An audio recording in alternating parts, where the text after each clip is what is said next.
Uhali gani mtazamaji wa TVE, karibu katika taarifa ya habari. Tukujuze yale yalojiri tuliokuandalia kutoka chumba cha habari. Mimi ni Miriam Mlaponi, nitakusomea habari za kitaifa. Habari za kimataifa zitaletwa kwenu na Roman Shirima na habari za biashara zitasomwa na Nizia Masinde. Kifuatacho ndani ya TVE habari. Rais Samia agiza wakuu wa mikoa na wilaya kuharakisha vibali vya uwekezaji na minara ya simu. Katika habari za biashara, shirika la TBS lasisitiza ubora wa viwango vya bidhaa ili kukuza uchumi.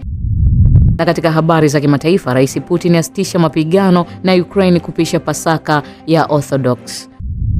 Karibu mtazamaji wa TVE na moja kwa moja tuanzie kwa Rais wa Jamhuri ya Muungano wa Tanzania Daktari Samia Suluhu Hassan amewataka wakuu wa mikoa nchini kuwasimamia wakuu wa wilaya kutoa vibali kwa wakati pindi inapohitaji uwekezaji wa maendeleo ikiwemo ujenzi wa minara ya simu ili kuondoa urasimu wa utoaji vibali. Mwandishi wetu Gula Kimsola ametuandalia taarifa zaidi. Rais Daktari Samia amesema hayo katika hafla uzinduzi wa minara 758 maunganisho ya mkongo wa mawasiliano katika wilaya 85 pamoja na makabidhiano ya mkongo wa mawasiliano serikalini.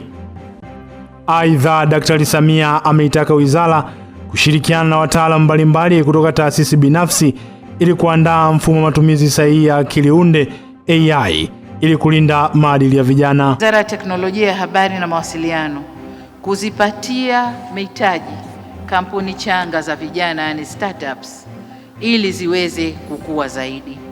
Amesema waziri, tumeanza na bilioni 5 kwa mwaka huu, lakini tutaendelea kutenga fedha ili startups ziweze kukua. Na nafurahi kusema kwamba wakati natembelea mabanda ya maonyesho pale nje, nimekutana na startup moja inayoshughulika na mambo ya afya. Ni vijana ambao wamejitoa katika kufanya ubunifu, kutengeneza mfumo wa kuscreen au kuchunguza kansa ndani ya mwili wa mtu, na wameanza kwa kansa za wanawake kwa sababu ndio tatizo kubwa, kansa za uzazi, na wamesema wanapoendelea wanakwenda kwenye maeneo mengine, na nadhani watajielekeza kwenye tezi dume kwa sababu hizo nazo sasa ziko katika kiwango kikubwa.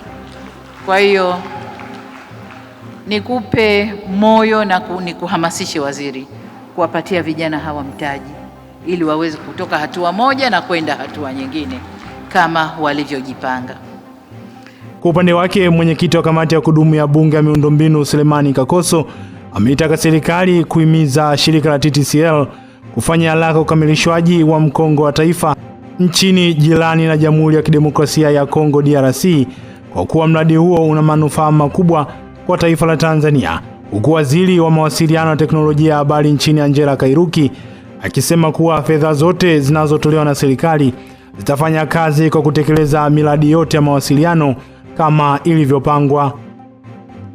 Awali, Katibu Mkuu Mohamed Hamis Abdullah ameelezea utekelezaji wa miradi hiyo tangu Rais Daktari Samia aingie madarakani, huku wadau wa mawasiliano nchini wakiipongeza serikali kwa kuweka jitihada katika mawasiliano na kuiomba serikali kukamilisha mkongo wa mawasiliano nchi jirani ya Jamhuri ya Kidemokrasia ya Kongo DRC.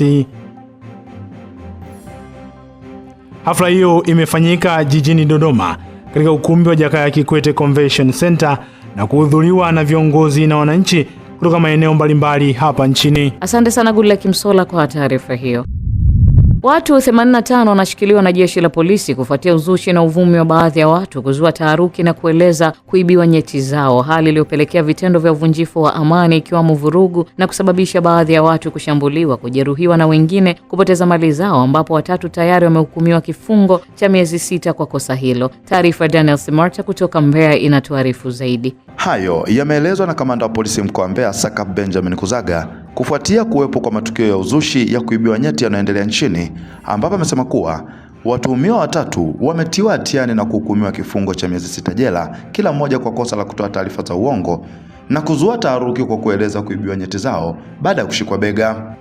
Kufuatia uzushi na uvumi wa baadhi ya watu kuzua taharuki waliokuwa wakieleza kuibiwa nyeti zao baada ya kuguswa bega, hali iliyopelekea vitendo vya uvunjifu wa amani katika mkoa wetu wa Mbeya, ikiwemo vurugu na kusababisha baadhi ya watu kupoteza mali zao lakini baadhi kujeruhiwa, ni kwamba jeshi la polisi mkoa wa Mbeya kufuatia hali hiyo liliweza kufanya msako dhidi ya wale wote ambao walihusika katika tuhuma hizi na kufanikiwa kukamata watuhumiwa 85 kwa tuhuma hizi, na kati ya hao watuhumiwa 16 hao wamekwisha fikishwa mahakamani na kesi zao zinaendelea, ziko katika hatua mbalimbali.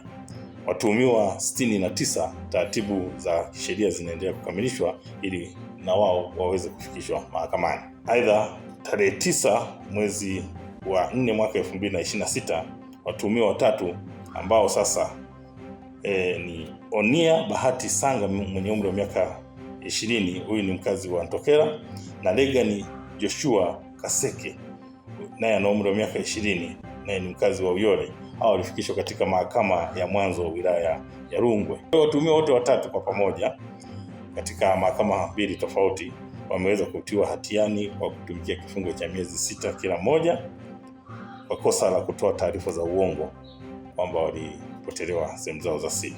Baadhi ya wananchi mkoani Mbeya wamezungumzia juu ya tukio hilo. Hiyo issue ya kuibiwa nyeti imezua taharuki kubwa kwa jamii zetu na kuwafanya vijana wengine kushindwa kufanya majukumu yao ya kila siku kwa kuogopa kuibiwa nyeti. Kwa hiyo vijana waliopewa adhabu ya kuhukumiwa miezi 6, mimi nafikiri inawastahili. Taharuki iliyotokea ni kubwa. Unakuta kuna watu wamekufa, kuna watu wamepoteza majukumu yao, shughuli ni nyingi za kuweza kuathirika, kwa sababu unakuta mtu anaacha shughuli zake za kazi za msingi, inabidi akimbie mara kuhangaika huku na kule. Kwa hiyo inakuwa kweli ni shughuli ngumu sana. Mimi mwenyewe mpaka sasa hivi siamini kama inaweza kawa ni kweli au sio kweli. Maana mitaani watu walikuwa wamejaa, wamefunga maraba bendi, wengine pini na nini. Kwa hiyo mimi nilikuwa nataka nishauri serikali, adhabu waliotoa ya miezi 6 ni ndogo, kwa sababu uzushi, hata Biblia inasema uzushi ni uchawi, uongo ni uchawi. Kwa mtu aliyesababisha mauaji ya mtu mwingine hawezi kuhukumiwa miezi 6. Mahakama lazima iliangalie kwa upya hili. Ripoti kutoka jiji la Mbeya, mimi ni Daniel Smelta, TVE Habari. Asante sana Daniel Smelta kwa taarifa hiyo. Wanawake wanasheria nchini wametakiwa kubuni na kutumia mbinu bora zaidi katika kuendeleza mapambano ya mabadiliko ya sheria mbalimbali zinazochangia kumrudisha nyuma mtoto wa kike, ikiwemo tatizo la mimba za utotoni, ili kulinda maslahi yake na kukuza uwezo wake kielimu. Mwandishi wetu Gula Kimsola ametuandalia taarifa zaidi. Akizungumza jijini Dar es Salaam katika kikao cha pamoja cha wadau wa kutokomeza ndoa za utotoni chini ya mtandao wa kutokomeza ndoa za utotoni nchini Tanzania, TSMN, mwenyekiti wa mtandao huo Tiki Mwambipili amesema licha ya juhudi zilizofanywa na wadau hao hadi sasa katika kupigania mabadiliko ya sheria kandamizi, bado hawajaona mafanikio na hivyo kuhitaji kuja na mbinu mpya. Amesema hali hiyo imewalazimu kubadilisha mbinu, hususan katika maeneo ya uhamasishaji na uchechemuzi, hususan wa kisera, ili kufanikisha malengo ya kulinda haki za mtoto wa kike. Tunapokuwa tukifanya mikutano kama ya namna hii ambayo leo tumekutana hapa Jada, kikubwa ambacho kwanza kinaendeleza kupaza sauti kwamba serikali inaweza, kwa sababu tunajua vyombo vya habari vinachukua haya ambayo tumekuwa tukiongea hapa.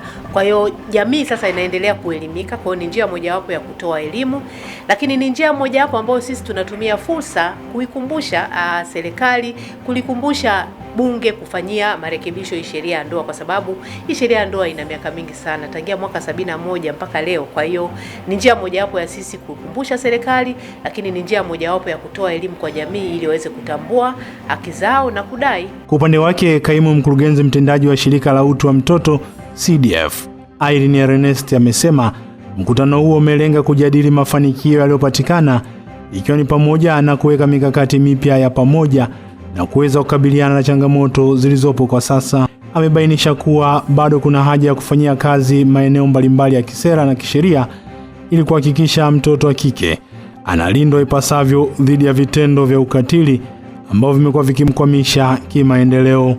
Lakini sisi pia katika mlengo huo tumefanya uchechemuzi kuhakikisha kwamba tunahitaji mandatory pregnancy testing inaondolewa shuleni. Lakini pia tumefanya uchemuzi kuhakikisha kwamba ule muda wa watoto kurudi shuleni ambao wamedondoka kwa sababu mbalimbali huwa kidogo unaongezeka, sababu sasa hivi nasema ni miaka 2, lakini uchemuzi bado unaendelea. Kuna baadhi tumefanikiwa, baadhi hatujafanikiwa. Ambao tumefanikiwa ikiwemo na ile swala la rent kuingia katika sheria, lakini swala la kuongeza muda bado halijafanikiwa. Naye Bi Sofia Nahushi, mwanachama wa mtandao huo kutoka jijini Mwanza, ameeleza ukubwa wa tatizo la mimba za utotoni katika ukanda wa Ziwa, huku akisisitiza kuwa juhudi za pamoja za wadau zinahitajika ili kukabiliana na changamoto hiyo katika jamii. Katika social medias, kwa tunasemea digitali, ambavyo tunawafikia watu wengi ambao ni vijana, lakini mbali na hilo tunawashirikisha walimu, tunawashirikisha wazazi, tunawashirikisha viongozi wa jamii, lakini pia tunawashirikisha wale ambao wana practice ambao ni mangariba. Tumeona CDF wamefanya kazi kubwa katika kuwafikia mangariba ambao wanafanya masuala ya ukeketaji na ambao ndio yana influence katika ndoa za utotoni. Kwa hiyo tunafikia watu wote. Na hii inafanyika kwa kufanya ile collective efforts ambazo tunafanya kama members, na mara nyingine tunaungana members ambao tuko katika sehemu moja katika kufanya kazi za pamoja katika kutoa elimu kutokomeza hizo ndoa za utotoni. Asante sana Goodluck Msolla kwa taarifa hiyo. Watu wawili mkoani Geita wamefikishwa mahakamani kwa tuhuma za kuzua taharuki katika jamii baada ya kudai kuibiwa sehemu zao za siri, madai ambayo baadaye yalibainika kuwa si ya kweli. Taarifa na Joel Maduka kutoka Geita ina undani zaidi.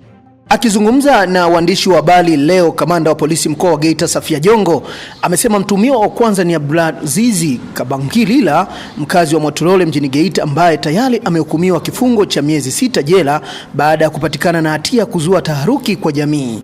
Alipiga makelele huku anaitwa Mwano na kusababisha taharuki na watu wengi kuanza kumshambulia huyo mtu aliyemtilia mashaka kwamba amemshika bega na kumuibia nyeti zake. Jeshi la polisi lilifika eneo la tukio na kuwakamata wote wawili. Yule ambaye anadaiwa kuchukua nyeti, ambaye naye alikuwa ameshambuliwa, kwa hiyo tulimuokoa, na yule ambaye alichukuliwa nyeti zake. Madaktari walimfanyia uchunguzi, na baada ya kumfanyia uchunguzi walithibitisha kwamba nyeti zake zote zipo na ziko katika hali ya kawaida kabisa. Kutokana na tukio hilo, mtuhumiwa huyo Abdulaziz tumiwa na amehukumiwa kwenda jela miezi 6. Nitoe wito tu kwa jamii kuacha uchochezi na kutoa taarifa za uongo ambazo zinazua taharuki kwa jamii. Hapa mkoa wa Geita na sisi ni waathirika wa matukio hayo ya watu kusingiziwa kuibiwa nyeti zao, na hatua zinaendelea kuchukuliwa kwa kila aliyesingizia, kwa sababu mpaka sasa jumla ya watuhumiwa 2 wamekamatwa kwa kusingizia, na kesi ya pili na yenyewe itafikishwa mahakamani, na naamini na yeye hatua kali za kisheria zitachukuliwa dhidi yake, na mahakama ikimtia hatiani na yeye pia ataenda jela. Katika hatua nyingine, kamanda Jongo amezungumzia tukio la kutitia kwa mashimo katika mgodi wa Msasa, akisema zoezi la uokoaji limekamilika baada ya mamlaka kujiridhisha kuwa watu wote waliokuwepo katika eneo hilo walikuwa salama. Sasa tumeshafunga zoezi la kutafuta kwa sababu tulifika mwisho, na kwamba kwanza moja, nilishasema mwanzo, wataalamu walishapita kwanza kuhakikisha wale wote waliokuwa wa eneo lile wapo na wako salama, na tulijidhihirisha 100% kwamba wale wote ambao walikuwa eneo lile wako salama. Kamanda Jongo ametoa wito kwa wananchi kuacha kusambaza au kubuni taarifa zisizokuwa na ukweli ambazo zinaweza kusababisha taharuki katika jamii, akisisitiza kuwa jeshi la polisi litaendelea kuchukua hatua kali za kisheria dhidi ya watu watakaobainika kufanya vitendo hivyo. Asante sana Joel Maduka kwa taarifa hiyo. Katika kuwezesha watalii kuwa na machaguo mengi wanapotembelea hifadhi ya taifa ya Arusha imeendelea kutafiti na kuongeza maeneo mapya ya vivutio vya utalii. Hazla Omari ana taarifa zaidi kutoka mkoani Arusha. Katika vivutio vilivyogundulika hivi karibuni ni uwepo wa mti wa mkuyu wenye handaki ambao unawezesha kupita gari katikati, mbali na ule mti wa awali ambao unafahamika zaidi katika hifadhi hiyo. Akizungumzia kugundulika kwa mti huo ambao umekuwa kivutio, afisa mwandamizi wa hifadhi kitengo cha utalii hifadhi ya taifa ya Arusha, Jerome Ndazi, anasema lengo ni kuwafanya watalii kuona vitu vingi na kuwa na sababu ya kurejea tena hifadhini hapo. Huu mti wa mkuyu umekuwa ni kivutio kipya, ukiacha ule mti wa mkuyu ambao tumezoea siku zote, yani fig tree yake ambao tumezoea siku zote. Mti huu pia umeongeza kivutio katika hifadhi ya taifa ya Arusha, umekuwa ni maarufu. Lakini kifupi tu, kama tunavyojua miti ya jamii ya mikuyu jinsi inavyokuwa, jinsi inavyoota, ni kwamba inatokea pale ambapo ndege anapokuwa amekula tunda la mkuyu na kwenda kudondosha kinyesi juu ya mti mwingine. Kwa hiyo kinachotokea baadaye ni kwamba ile mbegu iliyodondoshwa katika mti huu wa mkuyu huanza kuota kwa kushusha mizizi yake chini, na baadaye inapofika chini huanza kuwa mti mkubwa na kunyonga ule mti wa awali uliokuwepo na kuangamiza kabisa. Kwa hiyo ndivyo ambavyo miti hii inavyoota. Licha ya hifadhi hiyo kuwa na kivutio cha mlima wa pili kwa urefu Tanzania na watano barani Afrika, Mount Meru, hifadhi hiyo imesheheni wanyama wanaopatikana katika eneo la Serengeti ndogo pamoja na maeneo ya kihistoria kama kaburi la mwindaji wa kwanza wa kike ukanda wa Afrika Mashariki, Margaret Trape. Makaburi haya ya Margaret Trape ni makaburi ambayo yanaonyesha kwamba kulikuwa kuna huyo mama anaishi ambaye ni mwindaji maarufu barani Afrika kipindi cha miaka hiyo ya 50. Yeye alikuwa ni professional hunter. Kwa hiyo alikuwa anahusika na shughuli za uwindaji, lakini pia alikuwa anahusika pia na uhifadhi pamoja na kufuga pia wanyama. Kwa hiyo mama huyu amekuwa ni maarufu kipindi hicho kwa sababu alikuwa ni professional hunter, lakini alikuwa na hizo shughuli ndani ya hifadhi ya taifa ya Arusha. Eneo hili limekuwa likitembelewa na watalii sana, especially kutoka nchi ya Ujerumani. Wamekuwa wakija hapa wakija kuona ndugu zao walipolala. Hifadhi hiyo mbali na kuwa na maeneo ya kihistoria kama eneo ilipoigizwa filamu ya Hatari na mwigizaji maarufu nchini Marekani John Wayne, pamoja na ile filamu ya Rais Dr. Samia ya Amazing Tanzania, ina maporomoko ya maji, maziwa ya Momela na ndege wa aina mbalimbali. Asante sana Hazla Omari kwa taarifa hiyo. Zaidi ya wajasiriamali 600 kutoka mikoa mbalimbali ya Tanzania bara na visiwani pamoja na taasisi 50 za serikali na zisizo za kiserikali wanatarajiwa kushiriki katika maonyesho ya SIDO kitaifa atakayofanyika wilayani Kahama mkoani Shinyanga kuanzia Oktoba 21 hadi Oktoba 30 mwaka huu. Mwavita Mkondo ameandaa taarifa zaidi kutoka Shinyanga. Zungumza katika uzinduzi wa maandalizi ya maonyesho hayo, Mkurugenzi mkuu wa SIDO Sylvester Mpanduji amesema maonyesho hayo yanalenga kutangaza huduma zinazotolewa na taasisi mbalimbali zinazowawezesha wajasiriamali kukuza biashara zao. Ameeleza kuwa maonyesho hayo pia yanatoa fursa kwa washiriki kujifunza, kubadilishana uzoefu na kuongeza ujuzi kupitia wadau mbalimbali watakaoshiriki. Madhumuni makubwa ya maonyesho haya ni kuwawezesha wajasiriamali kuonyesha bidhaa za viwanda vidogo na vya kati zinazotengenezwa kupitia shughuli zao. Tunatambua kabisa wajasiriamali wengi wadogo wana viwanda vidogo wanazalisha bidhaa mbalimbali. Kwa hiyo hiyo itakuwa ni fursa kwao kuweza kuonyesha hizi bidhaa.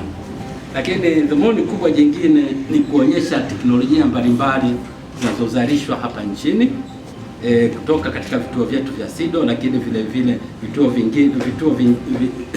vituo vingine ambavyo vinatengeneza teknolojia mbalimbali. Lengo kubwa hapa napo ni kuhakikisha kwamba Watanzania wanafahamu teknolojia mbalimbali ambazo wanaweza kuzitumia kuhakikisha kwamba wanaanzisha viwanda vidogo, lakini kukuza vile viwanda ambavyo wamekwisha kuvianzisha. Kwa upande wake, Kaimu Katibu Tawala Mkoa wa Shinyanga David Liamongi amewahimiza wajasiriamali kujitokeza kwa wingi kushiriki maonyesho hayo ili waweze kujifunza mbinu bora za uzalishaji na kuboresha ubora wa bidhaa zao. Mkoa unatoa wito kwa wajasiriamali wote hususan wa mkoa wa Shinyanga kwamba watumie fursa hii waweze kujiandaa vizuri na waweze kujitokeza kwa wingi kushiriki katika maonyesho hayo ili tuweze kupata manufaa ya kibiashara makubwa kwa kujifunza na kuwa na bidhaa zenye ubora. Kwa upande wa wananchi wote wa mkoa wa Shinyanga na hata jirani, tuwatake vijana tulionao katika maeneo yetu na wanawake waweze kuja kujifunza namna ya kuanzisha viwanda vidogo ili kujikwamua kiuchumi. Meneja wa SIDO mkoa wa Shinyanga Ali Mtwale amesema wameandaa mafunzo maalum kwa ajili ya vijana yatakayowawezesha kujiajiri, kuanzisha biashara na hatimaye kuajiri wengine. Amesisitiza kuwa maonyesho hayo yatakuwa chachu ya maendeleo kwa vijana na wajasiriamali wadogo. Vijana kama vijana tumeandaa programu mbalimbali kwa ajili ya kuwafundisha kwenye ujuzi ambao wao wanauhitaji. Tuna mafunzo mbalimbali ambayo tumeandaa, kwa maana kuna mafunzo ya utengenezaji wa sabuni, kuna mafunzo ya utekezaji wa batiki, mafunzo ya usindikaji wa bidhaa za vyakula mbalimbali kwa ajili ya kufanya biashara. Nao baadhi ya wajasiriamali wameeleza matarajio yao ya kunufaika kupitia maonyesho hayo, wakisema kuwa yatasaidia kupanua masoko ya bidhaa zao na kujifunza mbinu mpya za biashara. Tunafahamu nchi yetu inatoa fursa nyingi sana kuhakikisha inawasupport hawa wajasiriamali. Sasa tunawapata wapi? Maana yake tunaanza kuwapata huku chini, kuanzia kwenye hizi institute, kuanzia kwenye college, university, mitaani na sehemu mbalimbali. So kwa upande wetu sisi tunaamini hii ni sehemu mojawapo ya kuhakikisha tunawapa fursa wale wanafunzi waweze kujinoa vizuri, kuona kwamba nchi yao bado ina nafasi kubwa sana ya kuhakikisha inawaimarisha wao kuweza kujitegemea kuanzia katika ngazi ya kifamilia wao binafsi, lakini mpaka taifa kubwa. Sisi pia ni kiwanda kidogo ambacho tunahitaji zaidi kukua. Kwa hiyo kukua kule hatuhitaji tu kujifungia katika sehemu au kujifungia katika chombo, lakini tunahitaji kuwa na uwanda mkubwa wa kutengeneza connection ambayo itatusaidia sisi kuweza kupata mafunzo mengi au kupata wateja wengi, kupata fursa nyingi. Asante sana Mwavita Mkondo kwa taarifa hiyo. Naibu Katibu Mkuu wa Maendeleo ya Mazao na Usalama wa Chakula, Profesa Peter Msofe amezitaka halmashauri zote katika mikoa inayolima zao la kahawa kutoa elimu ya ulimwaji wa zao hilo kwa wakulima pamoja na kulisimamia ili kuwezesha wakulima kuondokana na kilimo cha mazoea ili kuongeza ufanisi kwa wakulima wa zao hilo. Finalimu kutoka mkoani Kilimanjaro anatuarifu zaidi. Akizungumza wakati wa uzinduzi wa ugawaji wa miche ya kahawa bure kwa wakulima wa jimbo la Moshi vijijini, naibu katibu mkuu huyo amesema kilimo cha kahawa ni cha kimkakati na kwamba ipo haja ya kuwatumia wataalamu na wadau kuhakikisha wakulima wanazingatia kanuni za kilimo bora. Kuongezeka huku kwa mahitaji ya miche kumetokana na kuongezeka kwa bei ya zao la kahawa katika masoko, na hivyo wananchi wengi kuhamasika kuwekeza katika kilimo cha kahawa. Jambo hili limetoa fursa mpya na adhimu ya kuongeza uzalishaji wa kahawa kwa kuwa wakulima wapo tayari kuwekeza. Hivyo katika wakati huu ambapo serikali imeweka malengo mahususi katika kuongeza uzalishaji wa mazao ya kimkakati ikiwemo kahawa, halmashauri ya wilaya ihakikishe inatambua mahitaji ya miche kwa wakulima wake na kuweka mkakati wa kuyafikia kwa kushirikiana na wadau kama bodi ya kahawa, taasisi za utafiti, sekta binafsi, vyama vya ushirika na wadau wa maendeleo. Kwa upande wake, mbunge wa jimbo la Moshi vijijini Morris Makoi amekiomba chama kikuu cha ushirika KNCU kushughulikia malipo ya wanachama zaidi ya shilingi milioni 30 ambazo zilipaswa kulipwa tangu mwaka 2012. Mheshimiwa rasmi na mkurugenzi wa TCU kwa hapa, mimi naomba, sina mamlaka yote, lakini mimi naenda bungeni. Nikimaliza siku 14 kule, kama pesa hazijalipwa, mimi nakiwasha. Wakajitafute wakusanye kodi. KNCU imejenga majengo na miradi yote kutokana na michango midogo midogo ya wakulima maskini kwa miaka mingi katika nchi. Lakini hakuna kitani, watu wanarudisha hata kikombe cha chai. Wenyewe wanasaga tu. Sasa hata hizi basi walipe tu. Mkurugenzi wa bodi ya kahawa nchini Primus Kimario amewataka wakulima wa zao hilo kuhakikisha wanauza zao la kahawa kupitia vyama vya ushirika ili kupata bei kubwa na ya uhakika. Ushirikiano na vyama vya ushirika ni jambo moja jema sana. Wakulima, serikali iliamua kuwaweka katika vyama vya ushirika. Wakulima waliweka kwenye ushirika wauze kahawa yao kupitia vyama vya ushirika. na vile vile wanunue pembejeo, wapate pembejeo kupitia vyama vya ushirika. Unapouza kahawa kama ushirika, una uwezo wa kutafuta bei nzuri zaidi. Naye diwani wa kata ya Huru Mashariki Onesmo Peter ameomba serikali kufufua mifereji ya asili ili kuwezesha wakulima wa zao hilo kuendesha kilimo hicho kwa njia ya umwagiliaji. Lakini pia tuna mifereji ya asili. Mifereji ya asili ndio inahusika zaidi katika zao letu la kahawa. Kwa hiyo tungeiomba serikali yako sikivu, serikali ya Mama Samia Suluhu Hassan iangalie namna gani itawakwamua wananchi wao katika mifereji ya asili waweze kunyeshea kahawa hii ambayo inaenda kupandwa siku ya leo. Asante sana Fina Limu kwa taarifa hiyo. Mtazamaji, hii ni taarifa ya habari. Mimi ni Miriam Mlaponi, tupate mapumziko mafupi kisha tutaendelea na taarifa ya habari.